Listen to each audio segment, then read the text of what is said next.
Salut les amis, salut les amis. Bah ouais, home les amis, faut rester zen. Faut rester zen et faut garder son sens de l'humour. À mon sens, c'est les deux premiers ingrédients de la recette de la stabilité. Samedi 18 avril 2026, 0h39. Alors les amis, je voulais partager avec vous en fait voilà, quelque chose. Je suis tombé sur une vidéo en fait, Crowdbunker, il y a quelques jours. Ça m'a bien fait rire. Alors j'ai tenté de la télécharger et de la mettre sur ma chaîne, pas possible, restriction dans 13 pays dont la France. Et je tentais de la filmer, pareil, cette vidéo, et puis de faire la même manip, pas moyen, il doit y avoir voilà, les algorithmes qui reconnaissent au niveau de l'image ou autre, puisqu'il s'agit d'une séquence de journal télévisé. Et le sujet, c'est les appareils connectés.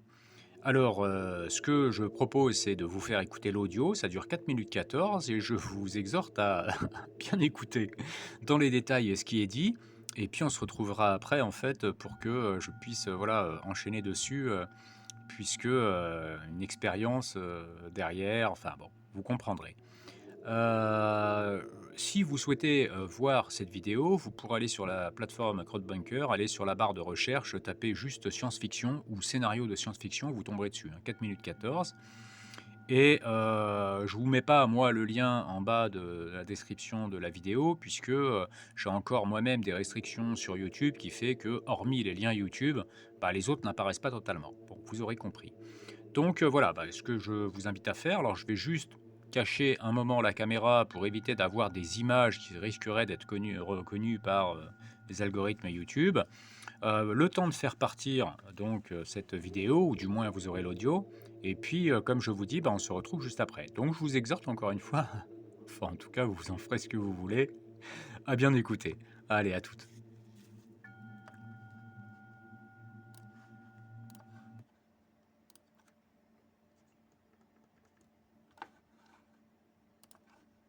Histoire digne d'un film de science-fiction qui révèle une réalité sidérante. Pour s'amuser, un informaticien a voulu contrôler son aspirateur connecté via sa manette de jeu vidéo. Sauf qu'en piratant son appareil, il est aussi parvenu à prendre le contrôle de milliers d'autres engins à l'insu de leurs propriétaires. Laszlo Gelabert, Elena Depaturo et Alexandra Poupon. Son robot aspirateur, dirigé avec la manette d'une console de jeu. Je lui fais faire demi-tour. Ce passionné d'informatique a trouvé une faille de sécurité. Il a pu pirater 7000 appareils comme celui-ci, utilisés dans 24 pays, dont la France. Une prise de contrôle sans limite.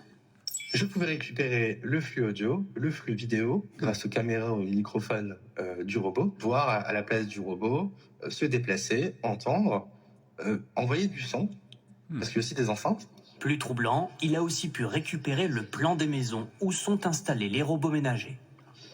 Donc je pouvais avoir la carte du logement, comme la chambre, la salle de bain, etc. Avec un degré de précision assez fou. Après cette découverte, Samy a immédiatement alerté le fabricant. Contacté, l'entreprise nous indique avoir identifié une vulnérabilité lors d'un examen interne et a immédiatement lancé des mesures correctives. Pour notre confort, les objets connectés ont envahi notre quotidien, mais sont-ils vraiment fiables? Nous avons testé leur sécurité avec un ingénieur. Est-ce que vous pouvez les pirater? Regardons ça. Exemple avec ce cadenas connecté. Le sac est bien verrouillé. Avec l'aide de son ordinateur, il pirate l'objet via la connexion Bluetooth. On va communiquer avec lui et l'ouvrir. Déverrouillé en moins d'une minute. C'est ouvert. Plus surprenant encore avec ce babyphone. Donc je vais mettre ce babyphone dans la salle de réunion et vous avez essayé de le pirater. Exactement, on va essayer d'écouter la conversation. Ouais. À distance, Sébastien se connecte à l'appareil et peut ainsi enregistrer une réunion privée dans une autre pièce. Sache que j'ai généré un nouveau mot de passe qui est vraiment sécurisé. Et sécurisé. Il pirate la fréquence de l'objet sans même se connecter à Internet. On ne se doute même pas en fait qu'on les écoute, mais on peut les écouter. N'importe qui peut les écouter. Pour contrer ces actes malveillants, de plus en plus de fabricants d'objets connectés font appel à des experts en cybersécurité, comme Baptiste. Dans son laboratoire à Rennes, il teste des dizaines d'appareils. Il y a quelques mois, il a découvert une faille dans ce robot cuiseur vendu dans le monde entier. On fait une clé de recette piégée. Cette clé USB fournit normalement des recettes. Lui y a installé un virus pour prendre le contrôle de l'appareil à distance. Donc là, je peux par exemple lancer directement tout ça. Et le voilà, piraté. Là, on peut plus bouger de bol, on peut plus rien faire sur le robot est totalement inopérant. On peut tout imaginer, on peut changer la température, on peut changer la vitesse du moteur, afficher une rançon, jouer des messages avec le haut-parleur. Contacté, le fabricant précise que ce robot n'est plus en vente. Il nous assure avoir renforcé la sécurité des nouveaux modèles. Détourner un robot cuiseur, cela vous semble anecdotique? Pas tant que ça. Car cet objet piraté peut devenir un cheval de Troie pour récupérer les données stockées sur tous vos autres appareils, comme votre téléphone, avec vos codes bancaires. Ces piratages sont encore rares en France selon cet expert en cybersécurité, mais voici quelques précautions à prendre. Pour pouvoir sécuriser tout cela, on va choisir des mots de passe forts et uniques pour chaque compte, pour chaque objet. L'idéal, c'est d'avoir un réseau pour ces objets connectés et un réseau pour la famille, ce qui fait que si jamais l'objet connecté est piraté, il ne verra que les autres objets connectés, mais ne verra pas soit les ordinateurs, soit les smartphones, soit la télé, qui sont des objets qui, par essence, ont énormément d'informations sur nous et sont très précieux. Pour éviter de nouvelles dérives, le Parlement européen a durci la loi. Les fabricants ont désormais 1 an pour renforcer leur système de sécurité. Voilà les amis, lol ou pas lol. Ah non mais, extraordinaire les amis, on vit vraiment une période tout à fait intéressante. Alors bon, on pouvait se douter de toute façon évidemment, s'il y a des appareils qui sont connectés, voilà, ils n'ont plus depuis longtemps besoin de passer par des clés web, même pour les box, etc. Ils passent directement par les adresses MAC des appareils. Et un appareil connecté permet en fait, comme il disait, un cheval de Troie permet d'accéder à tous les autres appareils. Ce qui est intéressant, c'est que dès le début, quand il parle de robots, mais il s'agit d'un aspirateur. Vous savez, c'est les disques là sur le sol, un peu dernière génération. Caméra, microphone et enceinte. Il explique donc qu'il a le retour caméra. Alors, il y a 7000 appareils vendus et ils sont dans 7000 domiciles répartis dans 24 pays. Il a un retour caméra. Il a un retour audio et il peut même envoyer du son, puisqu'il y a des enceintes. L'envoi du son m'a tout de suite fait penser en fait au témoignage de Régis Maillot dans son livre Toutes les larmes de mon corps ou les larmes de mon corps. Hein, voilà. Voilà, j'ai pas pu m'empêcher de penser à ça. Voilà, donc on voit bien effectivement le cadenas connecté qui se pète en 1 minute, on voit bien le babyphone, voilà, même pas besoin de se connecter à Internet, il peut se servir, voilà, il peut écouter sans aucun problème. Ce qui est amusant, cocasse, c'est qu'on nous fait venir un expert en cybersécurité qui dit vraisemblablement ce genre de piratage est encore rare en France. Lol. Et voilà les amis, avez-vous des objets connectés à domicile?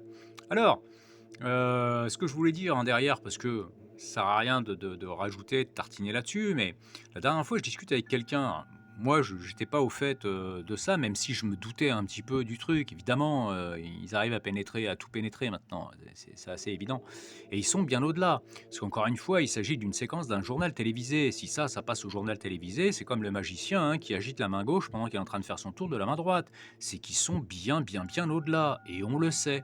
Bon, je discute la dernière fois avec un gars qui me dit ouais, ben moi j'ai fait installer là, c'est plus pratique, j'ai fait installer les thermostats chez moi pour les chauffages, ça veut dire qu'en fait 10 minutes avant de rentrer chez moi, bah voilà, tac, je commande, dans ma chambre je veux 25 degrés, dans ma salle de bain je veux 23, dans mon salon je veux 22, voilà. Et en fait, il me dit chaque pièce, bah je mets, voilà, puis 10 minutes avant.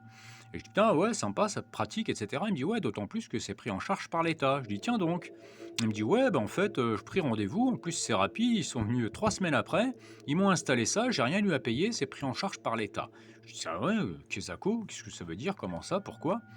Et là, donc, je fais, première recherche que je fais, je tombe donc sur, un thermostat programmable vous permet de fixer la température idéale de chaque pièce de votre habitation. Un décret paru en 2023, écoutez bien, un décret paru en 2023 avait établi l'obligation d'installer ce type de dispositif sur les systèmes de chauffage de tous les logements à compter du 1er janvier 2027. Voilà. Donc, Il suffit d'aller là sur service public, sur Légifrance, etc., de taper décret, thermostat, voilà, température ou ce genre de choses, et vous allez tomber dessus. Et vraisemblablement, en fait, c'est voilà, des dispositifs qui doivent être installés obligatoirement dans tous les domiciles où il y a chauffage à l'électricité ou au gaz. Et c'est pris en charge par l'État. Alors, petite précision, parce que même si maintenant les gens font la corrélation, l'argent de l'État, il vient d'où? Donc, la finalité du truc, c'est quand même que c'est nous qui payons, quoi. Voilà. C'est-à-dire qu'en fait, ben, on est obligé de mettre ça, puis on donne l'argent à l'État, évidemment, puis l'État, il dit, bah non, ne vous inquiétez pas, c'est nous qui prenons en charge. Bon, donc il y a un marché public avec une société dont je ne citerai pas le nom, et apparemment, ils font ça très rapidement. C'est aussi facile, j'ai envie de dire, que les installations Linky à un moment donné, quoi. Sauf que là, il y a un décret qui dit que c'est obligatoire. Voilà. Et posez-vous la question. Alors, à un moment donné, voilà, si on regarde d'un bout de la ficelle et qu'on regarde de l'autre bout de la ficelle, finalement, on est en train de se dire, mais le scénario qui est en train d'advenir aujourd'hui dans notre monde, même le scénariste le plus cinglé de science-fiction, il n'aurait pas, il aurait pas réussi à prendre un truc comme il est en train de se passer. Voilà. Maintenant, si ça passe effectivement dans le journal télévisé, bah nous on le sait, hein, ils sont déjà passés à autre chose, hein. C'est-à-dire que l'objectif, c'est de pénétrer tous les objets connectés et donc j'ai envie de dire le transhumanisme ayant déjà commencé depuis déjà pas mal de temps, l'objectif étant de connecter l'homme à la machine, c'est déjà en route. Ben, c'est de pouvoir pénétrer directement en fait voilà, tous les réseaux et donc le réseau humain, le réseau de conscience humain, le réseau neuronal, hein, voilà, si tant est que la conscience soit hypothétiquement limitée à tout ce qui est neurones, cerveau, etc., etc. Voilà mes chers amis, je pense que inutile d'en dire beaucoup plus, chacun peut vérifier voilà, hein, à son niveau. Comme je vous ai dit, hein, si vous voulez voir le visu de cette vidéo, voilà, bon bah mes amis, hein, je crois que plus ça va, plus les taux se resserrent et puis on voit un petit peu vers où ça va, hein. On n'est plus aujourd'hui, encore une fois, dans du complotisme et pourtant, on est dans du scénario, encore une fois, je vous dis, de science-fiction plus. Voilà mes amis, bah, écoutez, encore une fois, comme à l'introduction de cette vidéo, bah, faut rester zen et faut garder son sens de l'humour. Allez, prenez soin de vous les amis, bon courage à vous, bon courage.